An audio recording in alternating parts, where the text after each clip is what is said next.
Hello everyone, welcome to Pathaks Adda. History special mock test series चल रही है। जिन लोगों ने मॉक टेस्ट 1 और मॉक टेस्ट 2 नहीं देखे हैं वो पाठक्स अड्डा चैनल पर जाकर हिस्ट्री नेम से एक प्लेलिस्ट बनी हुई है, उसमें ये सारे मॉक टेस्ट अवेलेबल हैं। आप वहाँ पर जाकर देख सकते हैं। साथ ही वो उस प्लेलिस्ट में हिस्ट्री के कई इम्पोर्टेंट वीडियोस हैं, वो भी आप देख सकते हैं, जैसे बौद्ध धर्म के ऊपर, जैन धर्म, मॉडर्न इंडिया का एक क्विक रिवीजन भी है, वो भी आप देख सकते हैं। तो चलिए आज का मॉक टेस्ट शुरू करते हैं। Mock test 3।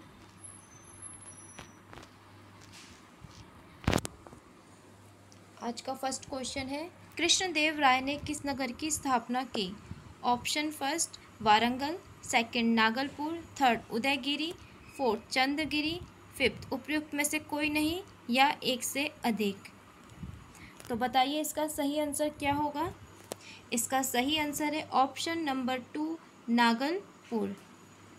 नागलपुर इन्होंने अपनी माता नागला देवी के नाम पर एक नए नगर बनाया था। ठीक है, विजयनगर साम्राज्य के एक योग्य शासक थे कृष्णदेव राय, और बाबर ने भी अपनी आत्मकथा तुजुक ए बाबरी में कृष्णदेव राय को भारत का सर्वाधिक शक्तिशाली शासक बताया है। चलिए नेक्स्ट क्वेश्चन देखते हैं। अगला प्रश्न है, बृहद्रथ वंश का अंतिम शासक कौन था? ऑप्शन है first Jarasandha, second Shrutanjay, third Bimbisara, fourth Rimpuje, fifth उपयुक्त में से कोई नहीं अथवा एक से अधिक। बताइए इसका सही आंसर क्या होगा। इसका सही आंसर है ऑप्शन नंबर 4 रिम्पुजे। जो ये बृहद्रथ वंश है, ये मगध पर शासन करने वाला प्राचीनतम ज्ञात राजवंश है। महाभारत और पुराणों में इस वंश का उल्लेख मिलता है। इस वंश का जो सबसे प्रतापी शासक था वो था जरासंध, जो कि बृहद्रथ का पुत्र था। चलिए नेक्स्ट क्वेश्चन देखते हैं।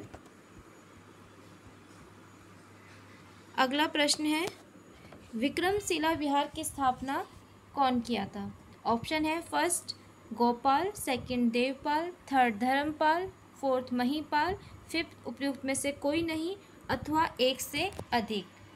बताइए इसका सही आंसर क्या होगा। विक्रमशिला विहार की स्थापना, इसका सही आंसर है ऑप्शन नंबर 3 धर्मपाल। धर्मपाल ने विक्रमशिला विहार, जो कि भागलपुर बिहार में है, साथ ही सोमपुरी पहाड़पुर के प्रसिद्ध विहारों की स्थापना की थी। इन्होंने विक्रमशिला विश्वविद्यालय की भी स्थापना की थी, और इनकी सभा में एक बौद्ध लेखक हरिभद्र था, और उसी समय एक प्रसिद्ध यात्री सुलेमान भी आया था यहाँ पर, जिन्होंने इन्हें रूहमा कहा था। ठीक है, अगला क्वेश्चन देखते हैं। अगला प्रश्न है आपका, जहांगीर ने मुख्यतः निम्नलिखित में से किस कला को संरक्षण दिया था? ऑप्शन है फर्स्ट चित्रकला, सेकंड स्थापत्य कला, थर्ड मूर्ति कला, फोर्थ संगीत कला, फिफ्थ इनमें से कोई नहीं अथवा एक से अधिक। बताइए इसका सही आंसर क्या होगा। इसका सही आंसर है ऑप्शन फर्स्ट चित्रकला। जहांगीर ने चित्रकला को संरक्षण दिया था मुख्यतः। जहांगीर ने हेरात के एक प्रसिद्ध चित्रकार थे आकारीजा, उसके नेतृत्व में आगरा में एक चित्रणशाला की स्थापना भी की थी। जहांगीर का जो काल था वो मुगल चित्रकला के चरमोत्कर्ष का काल था, यानी उस समय वो चरम सीमा पर था।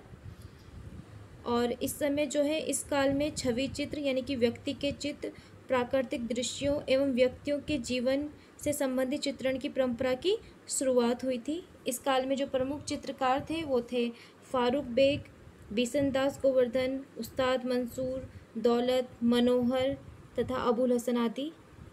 जो उस्ताद मंसूर हैं वो नादिर उल असार की उनको उपाधि मिली थी, वो एक विशेष प्रमुख पक्षी विशेषज्ञ चित्रकार थे। और अबुल हसन को नादिर उद जमा की उपाधि मिली थी, जो कि व्यक्ति चित्रों के लिए फेमस थे। ठीक है, चलिए अगला प्रश्न देखते हैं। अगला प्रश्न है, गुलामों का गुलाम किसे कहा जाता है? ऑप्शन है first Mohammad Ghori, second Qutubuddin Aibak, third Balban, fourth Iltutmish, fifth उपयुक्त में से कोई नहीं अथवा एक से अधिक। तो बताइए इसका सही आंसर क्या होगा? इसका सही आंसर है option number fourth, Iltutmish. Iltutmish को गुलामों का गुलाम कहा जाता है। क्यों? क्योंकि ये क्या थे? कुतुबुद्दीन ऐबक के गुलाम थे, और जो कि खुद भी महमूद गोरी के गुलाम रहे थे। कुतुबुद्दीन ऐबक उनके ये गुलाम थे, तो इसलिए इन्हें गुलामों का गुलाम कहा जाता था। इल्तुतमिश पहला तुर्क सुल्तान था जिसने शुद्ध अरबी के सिक्के चलाए थे। सिक्कों पर टकसाल के नाम अंकित करवाने की परंपरा भी इसी समय आरंभ की थी। इन्होंने एकता व्यवस्था लाई थी, और इन्होंने कुतुब मीनार को पूरा करवाया था, और अपनी राजधानी को लाहौर से दिल्ली स्थानांतरित किया था। चलिए अगला प्रश्न देखते हैं। अगला प्रश्न है, महाकाल का मंदिर किस राजवंश के राज्य में स्थित था? ऑप्शन है first Chahamana, second Chalukya, third Parmar, fourth Chandel, fifth उपयुक्त में से कोई नहीं अथवा एक से अधिक। जल्दी से बताइए इसका सही आंसर क्या होगा? इसका सही आंसर है option number fourth, Chandel. Chandel राजवंश के राज्य में था महाकाल का मंदिर। ये गोंड जनजातीय मूल का राजपूत वंश था। यह राजवंश जैजाक भुक्ती, जो कि बुंदेलखंड है आज, में स्थापित था, और इसके प्रमुख शासक थे यशोवर्मन धंग। यशोवर्मन एक महान निर्माता थे। उन्होंने खजुराहो का प्रसिद्ध विष्णु मंदिर का निर्माण करवाया था। राष्ट्रकूटों से उन्होंने कालिंजर को जीता था, और जो धंग थे चंदेलों की वास्तविक स्वतंत्रता का जन्मदाता उन्हें कहा जाता है, क्योंकि जो मानते हैं कि पहले के शासक जो थे वो प्रतिहार राज्य की सत्ता को स्वीकार करते थे। ठीक है, इन्होंने कालिंजर को राजधानी बनाया था खजुराहो से, फिर वापस इन्होंने खजुराहो इसको स्थानांतरित कर दिया था। प्रमुख जो इनके मंदिर निर्माण उन्होंने किए थे वो थे जिननाथ, विश्वनाथ तथा वैद्यनाथ के मंदिर। चंदेल राजवंश का जो शासक पहला शासक था वो ननुक था, और अंतिम शासक था परमरदिव देव। इसकी हत्या करके कुतुबुद्दीन ऐबक ने कलिंजर पर कब्जा कर लिया था। चलिए अगला प्रश्न देखते हैं। अगला प्रश्न है, निम्नलिखित में से सप्तांग सिद्धांत के अनुसार राज्य का 7वां अंग कौन सा था? ऑप्शन है फर्स्ट जनपद, सेकंड दुर्ग, थर्ड मित्र, फोर्थ कोश, फिफ्थ उपयुक्त में से कोई नहीं अथवा एक से अधिक। तो बताइए इसका सही आंसर क्या होगा? इसका सही आंसर है ऑप्शन नंबर थर्ड, मित्र। मित्र ये चाणक्य का सप्तांग सिद्धांत के बारे में बात कर रहे हैं। ठीक है ना, सप्तांग सिद्धांत मतलब उसमें 7 उन्होंने अंग बताए थे उस सिद्धांत में, और उसकी तुलना उन्होंने शरीर के अंगों से की थी। जैसे उन्होंने पहला अंग बताया था राजा यानी स्वामी, जिसको उन्होंने कहा था कि एक शीर्ष है, ये शीर्ष के समान है, यानी कि एक मेन केंद्र है, बहुत ही इम्पोर्टेंट अंग है। और उन्होंने राजा के लिए बताया था कि ये राजा को जो है कल्याणकारी और जनता के प्रति उत्तरदायी होना चाहिए। सेकंड उन्होंने बताया था अंग अमात्य यानी मंत्री, उसकी तुलना उन्होंने आँख से की थी। तीसरा अंग उन्होंने जनपद बताया था, जिसकी तुलना उन्होंने पैर से की थी। और चौथा अंग उन्होंने दुर्ग यानी कि किला, जिसकी तुलना उन्होंने भुजाओं से की थी। पांचवा अंग उन्होंने कोष यानी कि धन बताया था, जिसके लिए उन्होंने कहा कोई राज्य तरक्की करता है तो तथा शक्तिशाली बना रहता है अगर उसके पास पर्याप्त कोष रहता है।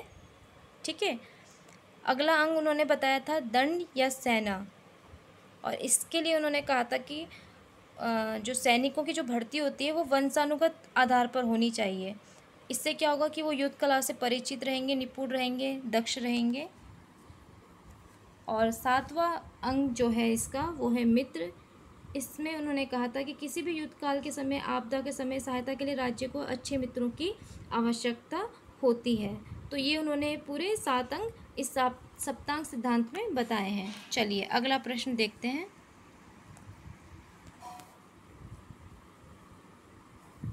अगला प्रश्न है आपका, ऋग्वैदिक काल के प्रारंभ में निम्नलिखित में से किसे महत्वपूर्ण मूल्यवान संपत्ति समझा जाता था?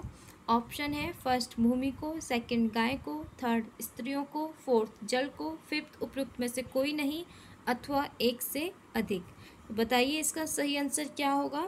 इसका सही आंसर है ऑप्शन नंबर सेकंड, गाय को। ऋग्वैदिक काल में क्या था? प्रारंभ में जो सबसे मूल्यवान संपत्ति थी वो गाय को समझा जाता था, गाय को। और इस समय पशुचारण जो है ऋग्वैदिक काल में मुख्य पेशा हुआ करता था। और दूसरा सेकेंडरी में आता था जो पेशा, वो था कृषि। और गाय का इसमें यहाँ पर सर्वाधिक महत्व था। गाय को अघन्य कहा जाता था, यानी कि उसे मारना, जिसे मारा नहीं जा सकता। चलिए अगला प्रश्न देखते हैं। अगला प्रश्न है, निम्नलिखित में से कौन सा युग्म सही सुमेलित नहीं है? जो सुमेलित नहीं है वो हमें बताना है। देखिए पहला क्या दिया हुआ है, युद्ध दिए हुए हैं एक तरफ और उनके वर्ष दिए हुए हैं कि किस वर्ष वो युद्ध हुए हैं। ठीक है, पहला प्रश्न है, पानीपत का प्रथम युद्ध 1526 में। सेकंड है, खानवा का युद्ध 1527 में। थर्ड, घाघरा का युद्ध 1529 में। फोर्थ, चंदेरी का युद्ध 1530 में। बताइए इसका सही आंसर क्या होगा? सॉरी, फिफ्थ ऑप्शन है, उपयुक्त में से कोई नहीं अथवा एक से अधिक। तो बताइए इसका सही आंसर क्या होगा? कौन सा सही सुमेलित नहीं है?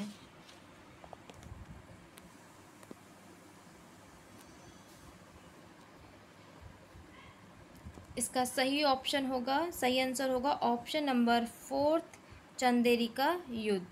इसमें दिया हुआ इन्होंने 1530, जबकि इसका ये युद्ध जो हुआ था ये हुआ था आपका खानवे के युद्ध के बाद, तुरंत 1527 के बाद, यानी कि 1528 में। ठीक है, तो देखिए चंदेरी का युद्ध किसके बीच में हुआ था? चंदेरी का युद्ध जो है मुगलों तथा राजपूतों के मध्य लड़ा गया था। मुगलों यानी कि बाबर उसका नेतृत्व कर रहे थे और राजपूतों की तरफ से मेदिनी रॉय नेतृत्व कर रहे थे और वो उनकी पराजय हुई थी राजपूतों की। बाबर इस समय इस युद्ध में जीत गए थे। चंदेरी कहाँ है आपको पता होगा? एमपी में। इससे पहले खानवा का युद्ध लड़ा गया था 1527 में। ये भी बाबर और राजपूतों के बीच हुआ था, राणा संगा के। इसमें भी राणा संगा की हार हुई थी। उसी के बाद में इन्होंने, बाबर ने जो है मेदिनी राय के साथ में युद्ध किया था। पानीपत का प्रथम युद्ध आपको पता ही है 1526 बाबर और इब्राहिम लोदी के बीच में हुआ था, जिसमें दिल्ली का सुल्तान यानी कि इब्राहिम लोदी हार गए थे। फिर घाघरा का युद्ध आता है आपका 1529, ये अंतिम युद्ध था, बाबर और अफगानों के बीच हुआ था। और घाघरा कहाँ पर है ये स्थान? बिहार में। चलिए अगला प्रश्न देखते हैं। अगला प्रश्न है, गांधी जी को वन मैन बाउंड्री फोर्स कहकर किसने संबोधित किया? ऑप्शन 1 है चर्चिल ने, सेकंड एटली ने, थर्ड माउंटबेटन ने, फोर्थ साइमन ने, फिफ्थ उपयुक्त में से कोई नहीं अथवा एक से अधिक। बताइए इसका सही आंसर क्या होगा? इसका सही आंसर है option number third, Mountbatten. Mountbatten ने गांधी जी को कहा था, वन मैन बाउंड्री फोर्स कहकर संबोधित किया था। 15 अगस्त 1947 को आप जानते हैं हमारा देश आज़ाद हुआ था। सिर्फ आज़ाद ही नहीं हुआ था, उस समय इंडिया और पाकिस्तान दो पार्टीशन भी हो गए थे इसके। इस समय जो महात्मा गांधी जी थे वो दिल्ली में नहीं थे, बल्कि वो वेस्ट बंगाल में, कोलकाता में जो दंगे चल रहे थे, सांप्रदायिक दंगे चल रहे थे हिंदू और मुस्लिमों के बीच, वहाँ पर उसको रोकने के लिए वहाँ पर गए हुए थे। तो उसी में ही माउंटबेटन ने उनको एक लेटर लिखा था, है ना। उसमें उन्होंने उनको कहा था कि हम यहाँ पंजाब में हमारे पास इतनी बड़ी सेना है 50-60 हज़ार सैनिकों की, लेकिन फिर भी जो है यहाँ पर एक लार्ज स्केल में दंगे देखने को मिल रहे हैं और बंगाल में मतलब आप अकेले होकर वहाँ पर एक वन मैन जो है उस, और वहाँ पर कोई भी दंगे नहीं हो रहे हैं। तो इसीलिए उन्होंने उनको ये कहकर संबोधित किया था कि one man boundary force. Okay, चलिए नेक्स्ट क्वेश्चन देखते हैं। अगला प्रश्न है, निम्नलिखित में से किसे भारत में स्थानीय स्वायत्त शासन का जनक कहा जाता है? ऑप्शन है first Lord Dalhousie, second Lord Canning, third Lord Curzon, fourth Lord Ripon, fifth उपयुक्त में से कोई नहीं अथवा एक से अधिक। तो बताइए इसका सही आंसर क्या होगा? इसका सही आंसर है option number fourth, Lord Ripon. इन्होंने स्थानीय स्वशासन की शुरुआत की थी। इन्हें स्थानीय स्वशासन का जनक कहा जाता है। 1882 ईस्वी में लागू हुआ था स्थानीय स्वशासन। लॉर्ड रिपन के कार्यकाल में कई सुधार हुए थे, जैसे उन्होंने 1882 ईस्वी में लिटन द्वारा लाए गए समाचार पत्र अधिनियम को रद्द कर दिया और भारतीय भाषाओं के समाचार पत्रों को अंग्रेजी भाषा के समाचार पत्रों के समान ही स्वतंत्रता दे दी गई थी। इन्हीं के कार्यकाल में प्रथम फैक्ट्री एक्ट 1881 आया था, जिसमें 7 वर्ष से कम उम्र के बच्चे को फैक्ट्री में नहीं लगाया जा सकता था और 12 वर्ष से कम उम्र के बच्चों के लिए कार्य की सीमा निर्धारित की गई एवं संकटपूर्ण मशीनों पर बाड़ा लगाया गया था। ठीक है। और शिक्षा पर आयोग जो हंटर कमीशन की नियुक्ति की गई थी वो भी इन्हीं के कार्यकाल में की गई थी 1882 में। वित्तीय विकेंद्रीकरण किया गया था और इल्बर्ट बिल विवाद का संबंध भी इन्हीं के कार्यकाल से है। चलिए अगला प्रश्न देखते हैं। अगला प्रश्न है, निम्नलिखित युग्मों में से कौन सही सुमेलित नहीं है? कौन सही सुमेलित नहीं है बताना है। ऑप्शन है फर्स्ट हावड़ा षड्यंत्र प्रकरण 1910, सेकंड विक्टोरिया षड्यंत्र प्रकरण 1914, थर्ड लाहौर षड्यंत्र प्रकरण 1916 और 1930, फोर्थ काकोरी षड्यंत्र प्रकरण 1923। तो बताइए इसका सही आंसर कौन सा है जो सही सुमेलित नहीं है। देखिए हावड़ा षड्यंत्र प्रकरण जो 1910 में ही हुआ था। ठीक है। और फिर आपका है विक्टोरिया षड्यंत्र प्रकरण 1914, ये भी सही है। लाहौर षड्यंत्र प्रकरण 1916 और 1930, ये भी सही है। और फोर्थ ऑप्शन है आपका काकोरी षड्यंत्र प्रकरण 1923, ये गलत है आपका। ठीक है। ये 1923 में नहीं हुआ था, ये आपका हुआ था 1925 में। ठीक है। काकोरी षड्यंत्र प्रकरण कब हुआ था? 1925 में हुआ था। ये हिंदुस्तान रिपब्लिकन एसोसिएशन के सदस्यों द्वारा, क्रांतिकारियों द्वारा किया गया था। ठीक है। चलिए अगला प्रश्न देखते हैं। तो इसका सही ऑप्शन क्या हो जाएगा? Option number fourth. इसमें पूछा है ना कि जो सही सुमेलित नहीं है, तो ये सही सुमेलित नहीं है। काकोरी षड्यंत्र प्रकरण का आंसर कब किस वर्ष में हुआ था? ये 1925 में हुआ था। तो ऑप्शन नंबर फोर्थ। ओके। चलिए अगला प्रश्न देखते हैं। अगला प्रश्न है, विवेकानंद ने शिकागो में आयोजित पार्लियामेंट ऑफ वर्ल्ड्स रिलीजन में भाग लिया था। पार्लियामेंट ऑफ वर्ल्ड्स रिलीजन मतलब विश्व धर्म महासभा में भाग लिया था विवेकानंद ने शिकागो में।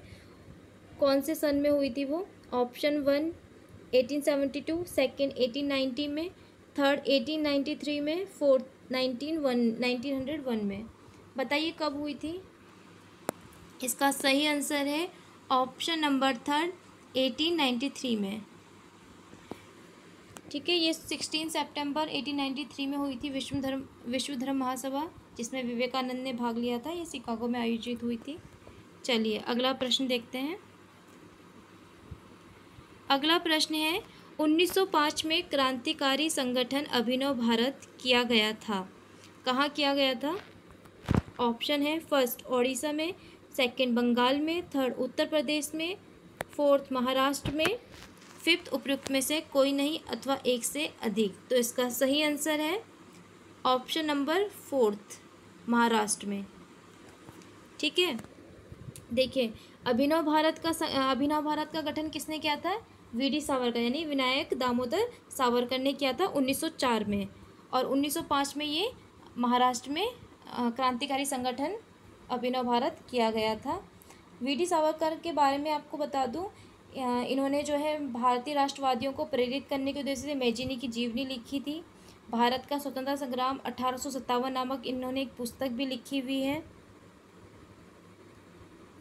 ठीक है। तो चलिए अगला प्रश्न देखते हैं।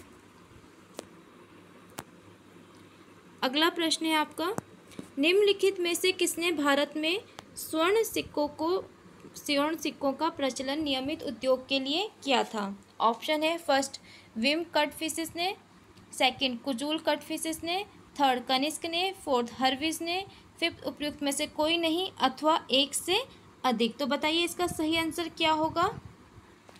इसका सही आंसर है ऑप्शन फर्स्ट विम कटफिशिस ने। विम कटफिशेस स्वर्ण मुद्रा का प्रचलन करने वाले प्रथम कुषाण शासक थे। ये कुषाण वंश से संबंधित है। ठीक है, तो चलिए आज के हमारे प्रश्न हो गए।